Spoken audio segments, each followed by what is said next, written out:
Good morning, good afternoon, good evening, and namaste. Welcome to this episode of the podcast series Igniting Joy. This is where we speak with those individuals who are making a difference around them in their communities and hopefully taking us all one step closer towards making this a better world. Now, today we have an interesting subject to talk about. Folks, those of you who belong to a South Asian background, you're most likely familiar with the expression A, B, C, D, American born confused Desi. Now, at times, this is even used in a not so positive manner, perhaps even in an offensive manner. And many of us have experienced that individuals born in America to immigrant parents face the dilemma of, are you Indian enough? Or are you American enough? And this is not necessarily true just about the Indian American community or the South Asian community. It happens across the board within other groups of folks as well. Young lives, these are youngsters, young lives stressed by academics, peer pressure, and the challenges of growing up in an increasingly fast-paced world have to deal with the added pressure of trying to fit in. They don't need that. And some of the stress leads to unfortunate consequences as well. Today, we're going to address this whole issue of identity and fitting in. And my guest today is not from the South Asian community, but her story will resonate with everyone who belongs to a community where you feel this or where you experience this dynamic. Through this mission that she has embarked on, it's a mission, I gotta call it that. Through this mission she has embarked on, she's bringing comfort to many all over the country and perhaps beyond. My guest today is Annie Wang. Annie, welcome to the show. Thank you so much for having me. I'm thrilled to be here. Thank you. Now, let me look at my notes because Annie has an amazing resume, but we're not going to steal her thunder. We're going to say that Annie Wang is a marketer and a mom. So I think those are very important things to note, especially the mom part. A second generation Taiwanese and Chinese American, she grew up in Northern California, where she built a 20-year career scaling marketing for Silicon Valley tech startups. So, Silicon Valley tech startups, wanted to put in a plug for you. So, she's also the co host of Hearts in Taiwan, a podcast about heritage, identity, and her connection to Taiwan as an American.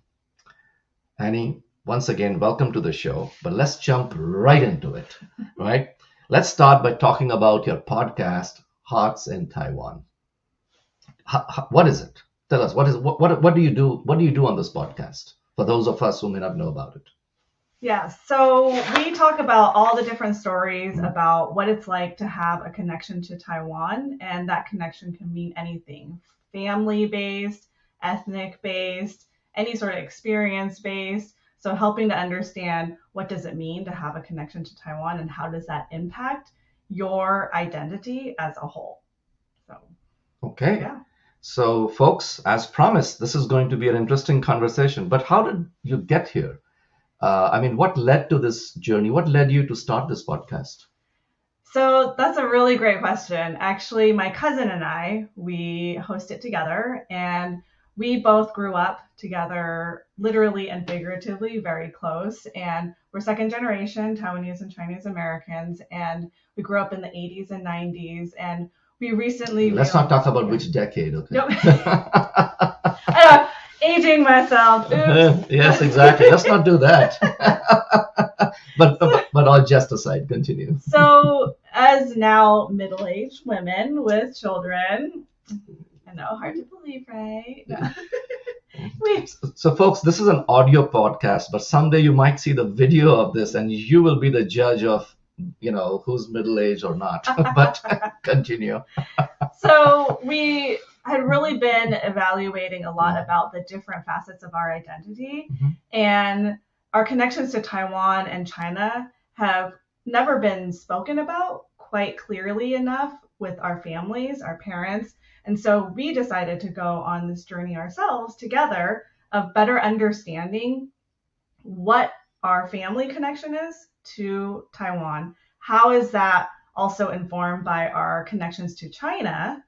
And then, of course, as Americans, we have a separate perspective growing up in the United States in the 80s and 90s. Kind of how do you merge those together and what does that mean? Because there's so many open questions that were never answered growing up. And so we said, well, we want to answer these, and why not put it together, this journey, into a cohesive, structured format in the form of a podcast? Because if we're going through this journey, there's got to be other people that are going through a similar journey, whether it's a connection to Taiwan or some other heritage.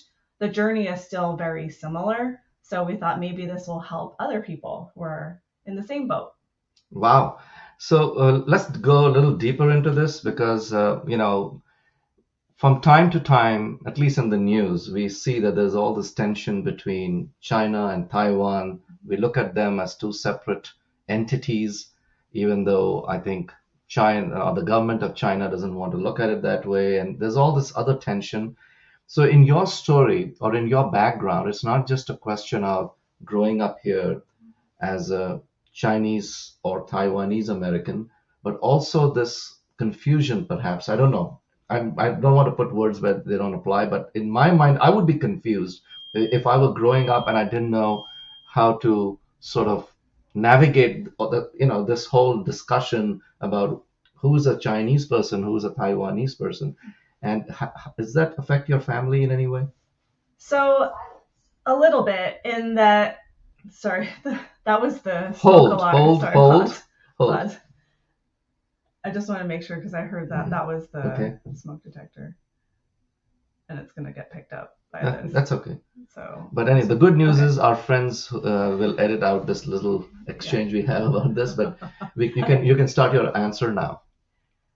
So the political aspect of it is absolutely plays into it, 100%. And growing up, it was never an issue, but it's come to the forefront for us as adults, and trying to draw a line in the sand of what is our perspective on is Taiwan a part of China? What's the political implications of identifying a certain way? And for me, it's very much Taiwan is a separate entity from China.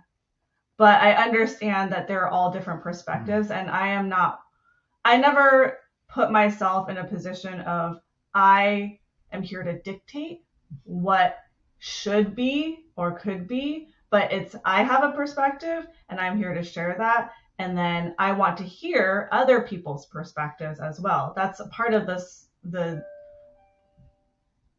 smoke alarm is over. That's part of this whole journey, is to be inclusive and to hear other interpretations of somebody's identity, other interpretations of the political identity, the ethnic identity, all of those things, and to know that it's not right or wrong. It's everybody's individual experience.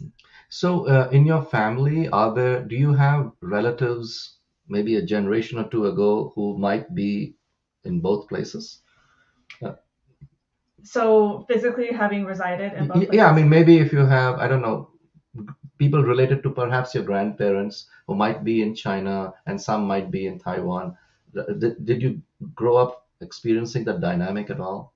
So actually, my parents, my mother is 11th generation grew up, born and raised in Taiwan, but not Aboriginal Taiwanese. But then my dad's side of the family actually came to Taiwan from China in the late 40s, when the communists took over China. So his side of the family had very strong ties to mainland China because they had just immigrated over that recently. And so actually my family does identify as, sort of call it moderate, if you will, politically, in that they aren't necessarily for full Taiwanese independence, but they don't sit on very big extremes, but they do recognize that, again, there are different perspectives, and again, being respectful that everybody has their own perspectives. We've never had explicit, say, disagreements or very strong differences in opinions with any of our extended family, on this aspect. So once, and this is, why I went a little deeper on this, because the South Asian community is also very, at least, but the older generation is gradually disappearing. The one that Right. experienced the partition of India in 1947, and South Asia experienced another partition in 1971, because what had become Pakistan in 1947 later on split up as well, and you have three countries where there used to be one before 1947. And there are, their descendants, people who lived through that experience, and like my grandparents lived through the first one as well.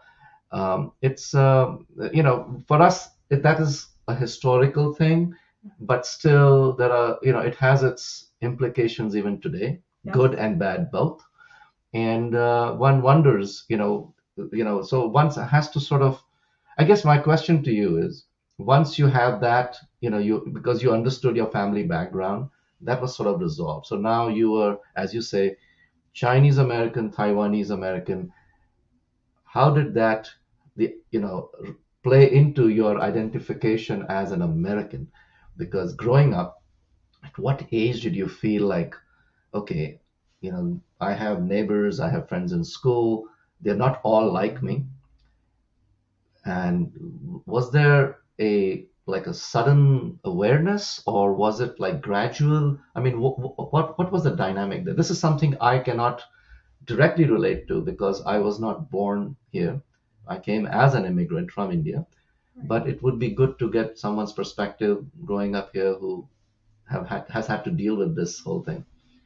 Yeah, so growing up in the 80s and 90s, it was very much about assimilating into, I'm air quoting, American culture. And what that means is really white American culture. Because what is American? How do you Mm. define American? In the 80s and 90s is assimilating to the dominant group, which is white.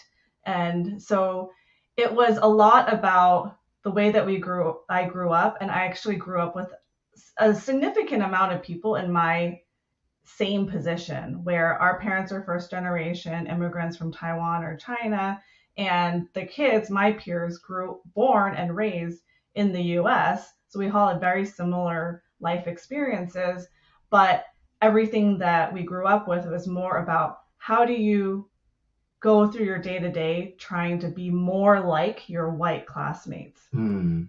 So it's don't bring the stinky food, air quotes stinky food for lunch, right? You want the Lunchables, you want the peanut butter jelly sandwiches, even though you would prefer to eat the dumplings and the noodles and things like that. It's resisting speaking Mandarin or Cantonese, right? It's all of those kinds of things, doing the traditional turkey dinners at Thanksgiving and all of that kind of stuff, because that's what Americans do. And so, actually, for both of us, Angela and myself, we never really questioned. No, Angela is that. your cousin. Angela's my cousin. So we never questioned anything about our identity. We never really thought twice about this identity question or topic ever, because we're so busy. Well, we're American, and this is what Americans do. And we happen to have these other things that we do at home, speak these different languages, eat these different foods, but we were never asking ourselves about, well, what am I, and how does the Taiwanese part of me play into all of this? And so only as adults did we start. So what prompted you, or perhaps even Angela? I mean, what got you both to start thinking about it? Was there like an event, or just a gradual realization? What was it? I would say it was partly gradual. We were already on that path of doing that, partly prompted with just us becoming older, and partly you are fixated on this whole age thing, aren't you? And partly with us having kids, right? And partly with just the overall social climate of the United States having shifted to bringing more awareness to what are the different intersections of your identity, you as every individual. And now within the social context of the world, it's people are very much aware of all of their different identity labels, if you will. And sometimes I wonder about those labels. I think perhaps we're getting too granular with them. But Right. Yeah, and I think that this is a moment where, because all of this has been so suppressed for so long, it's all coming out so much, like what you said, in the forefront, and people are picking apart all of the different facets of their identity because it's been suppressed for so long. And it's one of those pendulum things, right? Where you swing so far in one way in the 80s and 90s with the assimilation, and now you're swinging to the other end of differentiation. And at some point, you're going to start figuring out what's that happy medium of how do I identify with myself and how do I present myself to the world, and being comfortable with that. So it was I guess, to answer your question, a multifaceted kind of approach. Okay, well, that's fair, because I think it's never any one thing ever. Right. Well, I shouldn't say ever, but it's seldom that way. So let's change tracks a little bit here. You've picked out some songs for our listeners today. So let's take a look at the first one. Let's take a listen to the first one that you have here. And we're going to play it, and then we're going to talk about it. Yeah.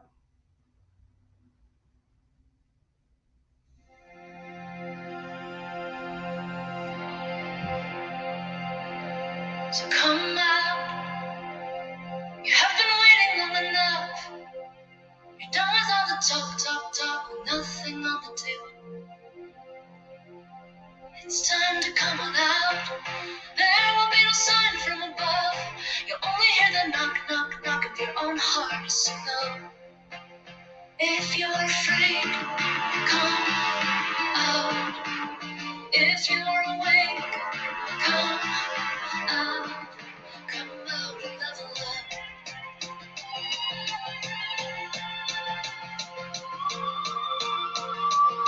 Begin again. Dynamite the dam on the flow. Your body feels the talk. The time hasn't hammers. Lord, we are sinners. From a fire burning long ago. But here it is, the knock of your own heart that matters. If you're afraid, come forth. If you're alone, come forth. Everybody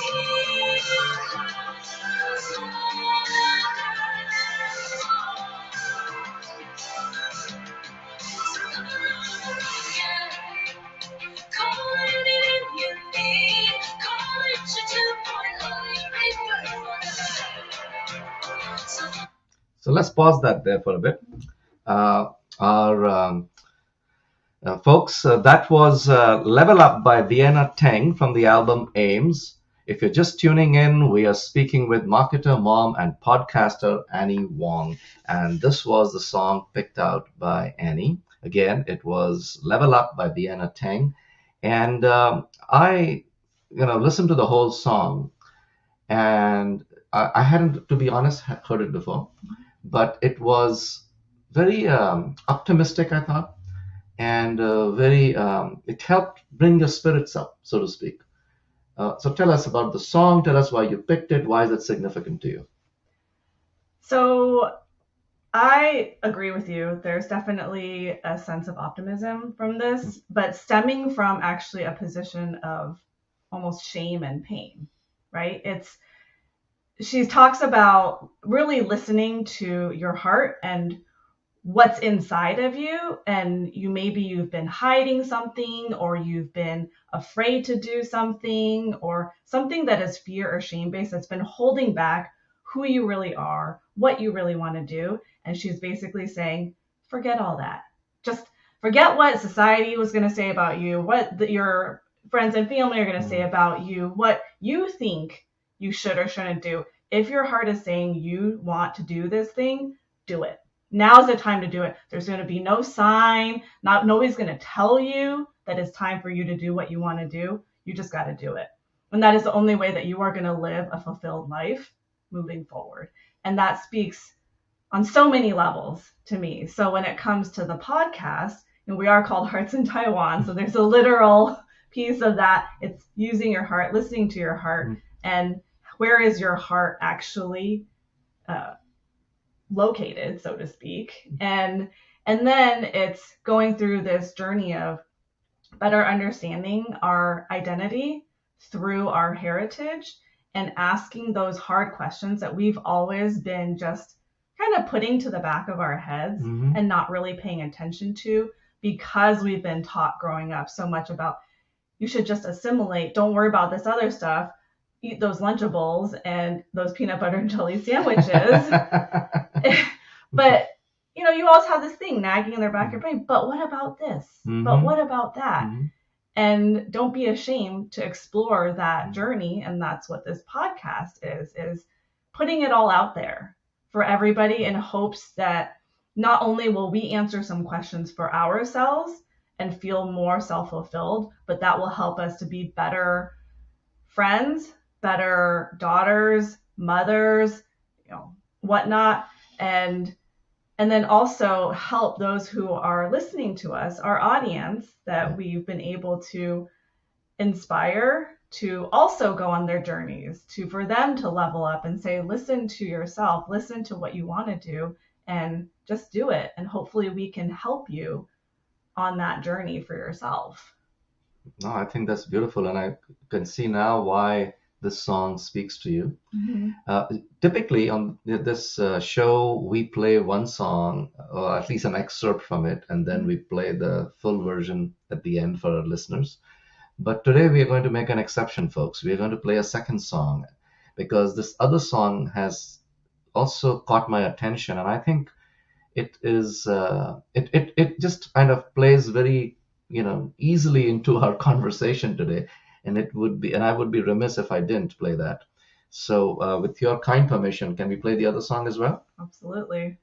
Let's see, where is it now?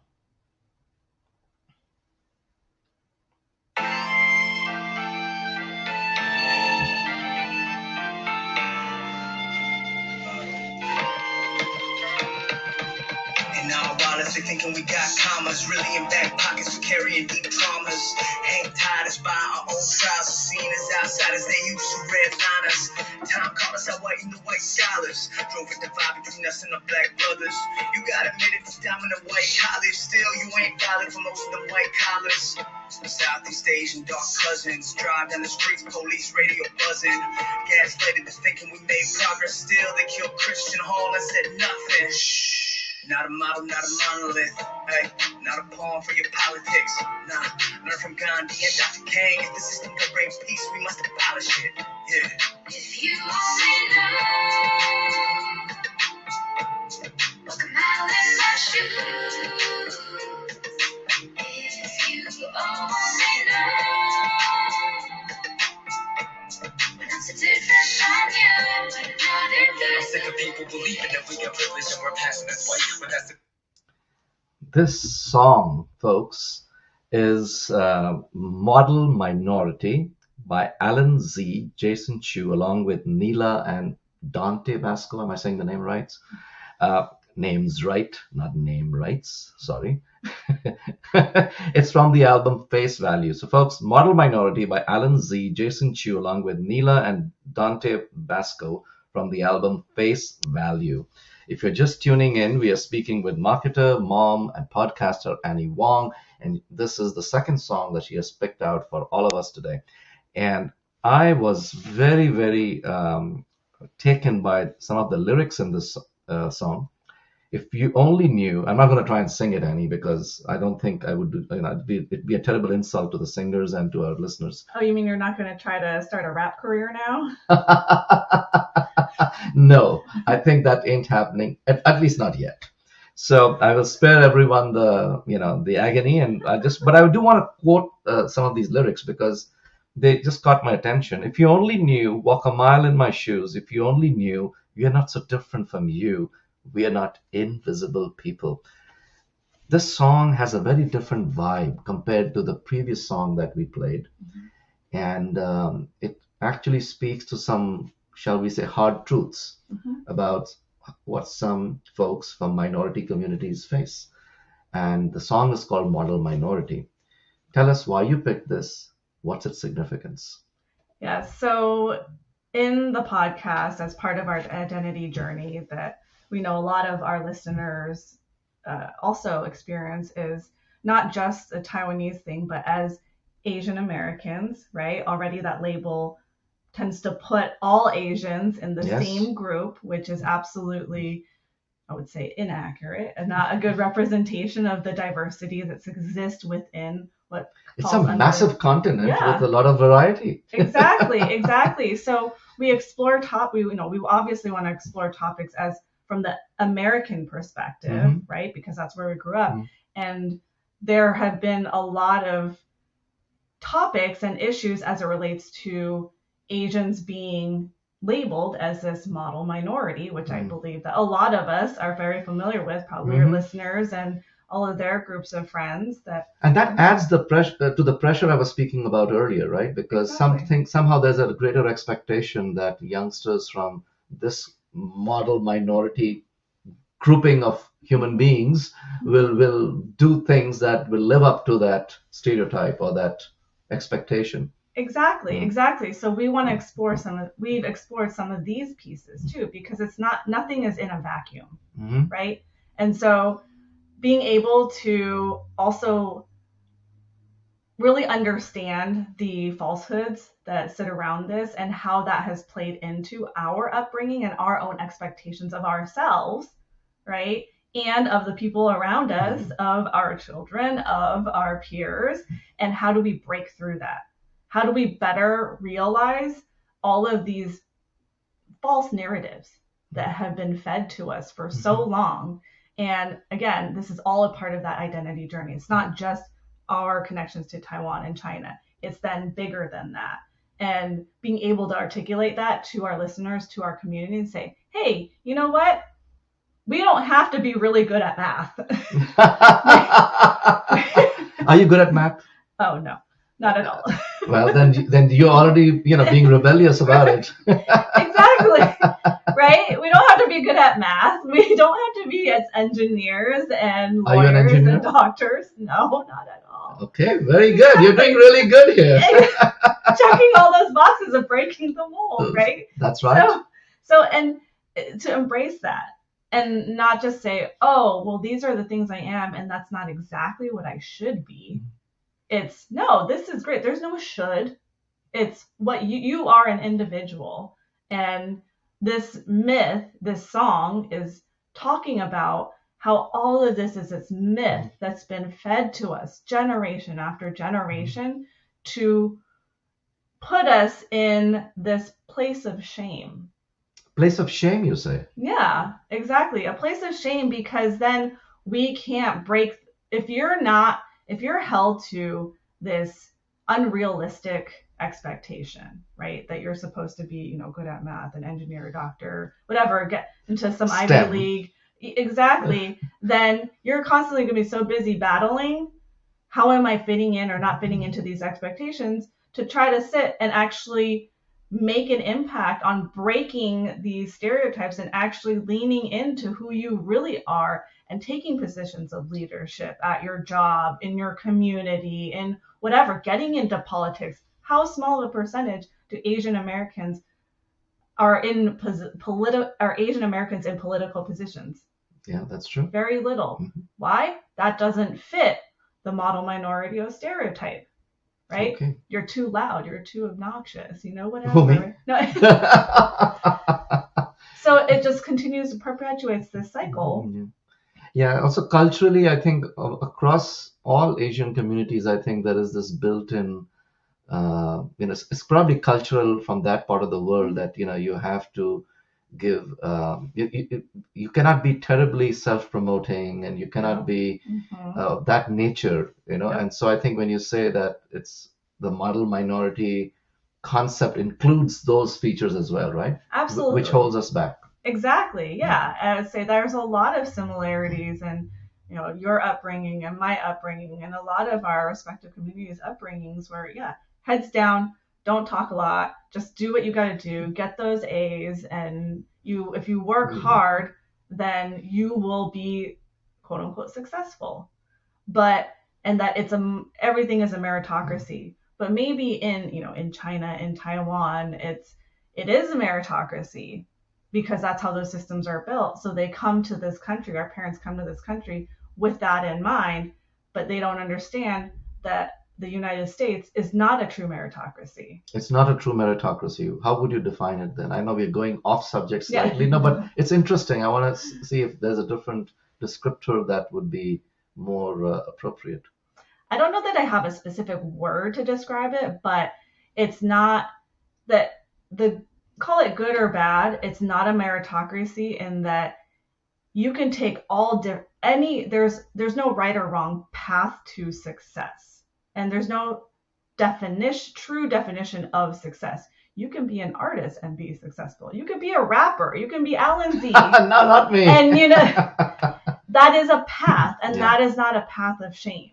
Gotcha. Right? You can be an artist. You can be, whatever it is. But the way to get there, that's not formulaic. It's not if you get these scores throughout your elementary, middle, high school, whatever, then you are going to be able to go into X or Y path. That's not how it works here. It's a combination of the people you know. It's a combination of the value system here doesn't only value doctors, lawyers, engineers, right? So there's more opportunity for you. Okay. But when you bring in a meritocracy-based thought process, there's a disconnect there. You're trying to transplant something from somewhere else that may have worked there.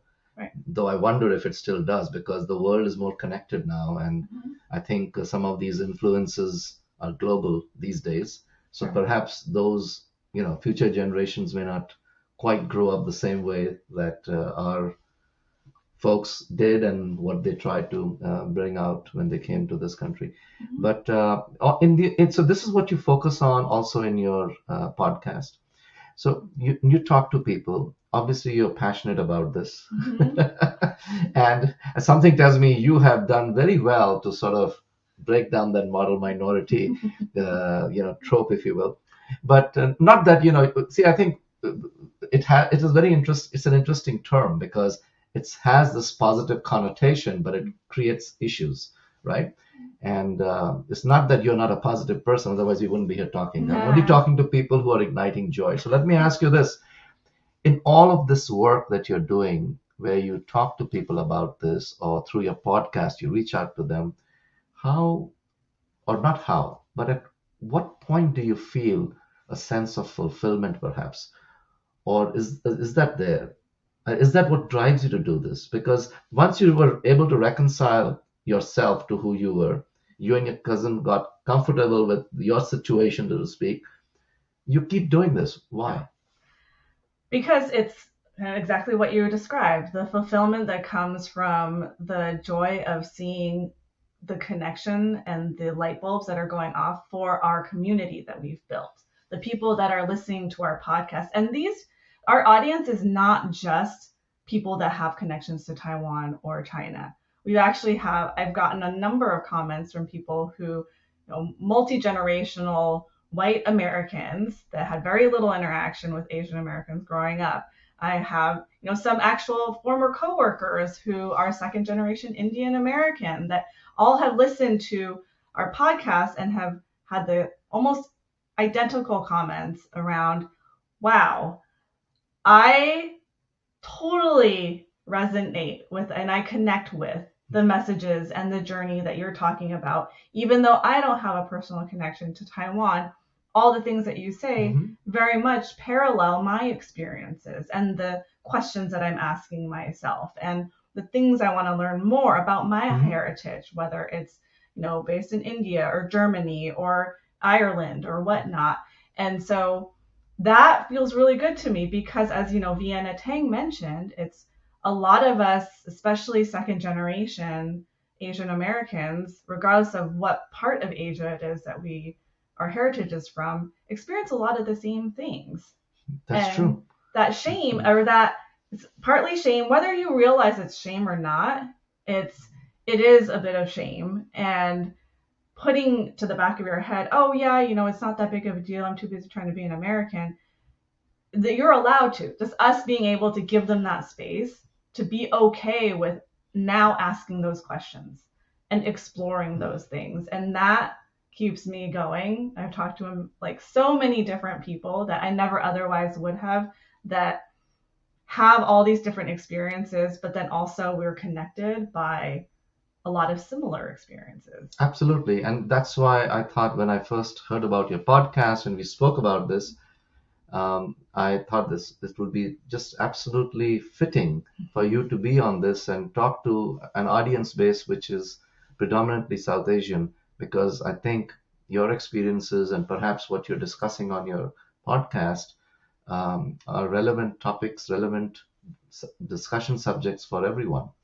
And I'm glad that that's giving you joy as you're trying to help these people, Yeah. because to me, and I could sense that, and I just was hoping you would put it in words, which you did. So I'm not going to repeat them, but it's because you said it really well.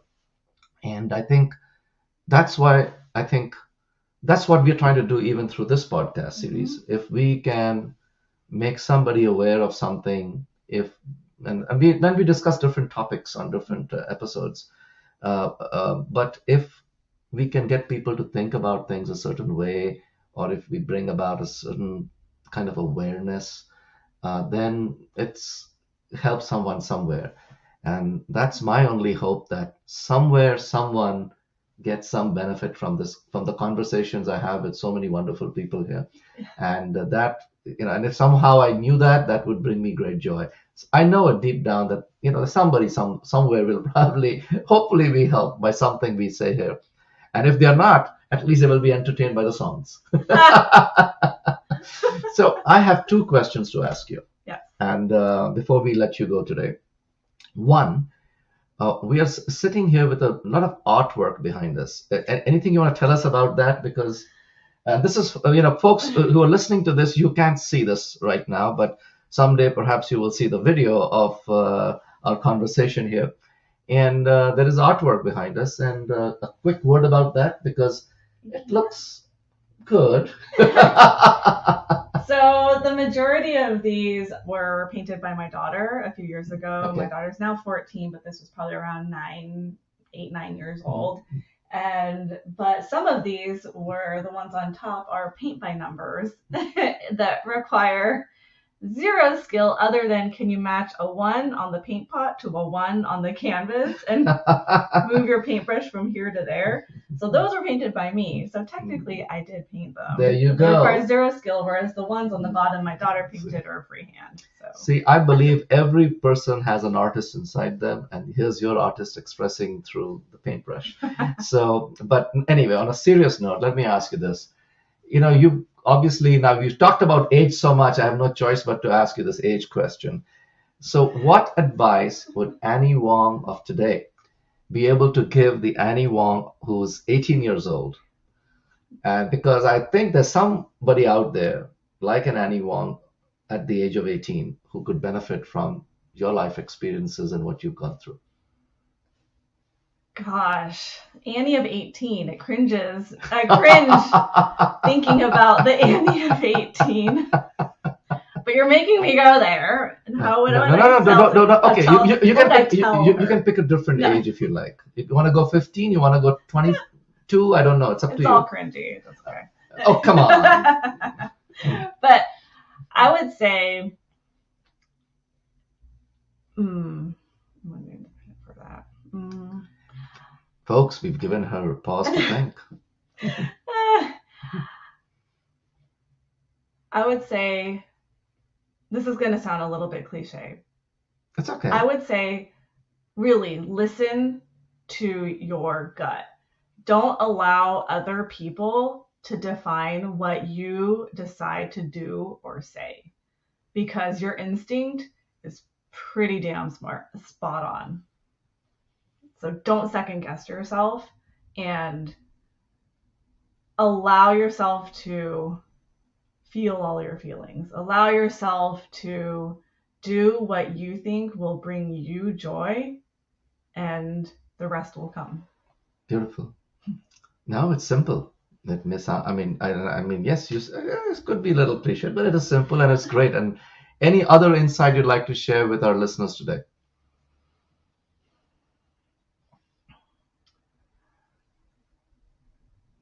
No, go ahead. I think that there are a lot of common experiences that we have across communities. And in this world right now, there's a lot about division and tribalism and who is the most similar to you. And if somebody has something slightly a difference of opinion, then you completely shut them out. But people forget that even if you differ in certain aspects of your opinions on certain things, that at the end of the day, we do have the human experience. Again, super cliche, but there is something to be said about that. That remember that we are all humans, and having a little more compassion for each other, that we do have similar experiences, that we do as humans can come together around certain things when we need to. So try to keep that in mind and don't go punching your neighbor in the throat, even if you feel like it. Perhaps we should explore that, but maybe another day, or maybe once we're done with this conversation officially here. But that was, I mean, all just aside, I think what you say is very true. And folks, we thank Annie Wang for her time today. Thank you, Annie, for your hospitality and your time. And for those of you who don't know, we are speaking from Annie's office here. And so we have to thank her for, allowing me to come in and do this from her digs, if you will. So thank you so much for everything. And folks, thank you for listening. That's our conversation today with marketer, mom, and podcaster Annie Wang. Do check out her podcast, Hearts in Taiwan. Ruckus Avenue Radio.